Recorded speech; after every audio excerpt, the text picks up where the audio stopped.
দুঃখর কথা কিতা কইতাম, কষ্ট কষ্ট জিন্দগি। আর আজকে আমরা দোকানে আই গেছে এখন এক সিঙ্গর গাড়ি। চলো ঘটনাটা আমি তোমরা শুরুর থেকে বলি। আসসালামু আলাইকুম, back to the my mini vlog. Daily routine follow করিয়া দোকানে ফসি গেলাম। দোকানে কোনো একটা গাড়ি নাই, কই তোমরা বারণ মৌসুমটা তোরা দেখাইলা। খুশির কথা কিতা কইতাম, আজকে সারাদিন দোকানে বুয়াত আসলাম, এখন তাক আমার গাড়ি নাই। তার লাইন খানি খাইবার টাইম গেছে, কই রুমে দি যাই। রুমে আইয়া দেখি তারা কষ্ট মষ্ট করে খানি বানাইতরা। তার লাগিন আমিও হাত পা ধুইয়া তারারে তোরা খামো বল দিলাইলাম, দিয়া আমরা খানি খাই দিলাম একলগে বইয়া। খানি খাওয়া শেষ করিয়া আবার ডিউটিতে আই গেলাম। ডিউটিতে আবার বাদে দেখি আরাম শেষ করিয়া কষ্ট আই গেল।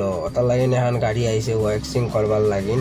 আমরা প্রথমে ওয়াশিং ডালিয়া ওয়াশিং করিয়া ওয়াক্সিং লাগিন লাগাই দিলাম। আর আমার লগর জনটা কইলাম মেশিন মারো, আর আমি তার থেকে ভিডিও করি। আমরা গেছেন পাওয়ার বেশ, তার লাগিন কাম করলে না কাম শেষ হয়। তার লাগিন টাইমের আগে আমরা গাড়ি ডেলিভারি হয়। গাড়িটা ডেলিভারি দিলাইলাম। আর আজকের দিন বহুত আরামে কাটাইলাম, কারণ আজকে সারাদিনে এখন গাড়ি হয়েছে। তার লাগিন বারে বারে এসবে ভিডিও বানাইয়া পোস্ট দিলাম। ভিডিও ফটো তোলা শেষ করিয়া ভিতরে আই গেলাম। আরো তোলার সময় বইলাম, এবারে ডিউটি ছুটি গেল, সব রুমে আইবার লাগিন রানা দিলাইলাম।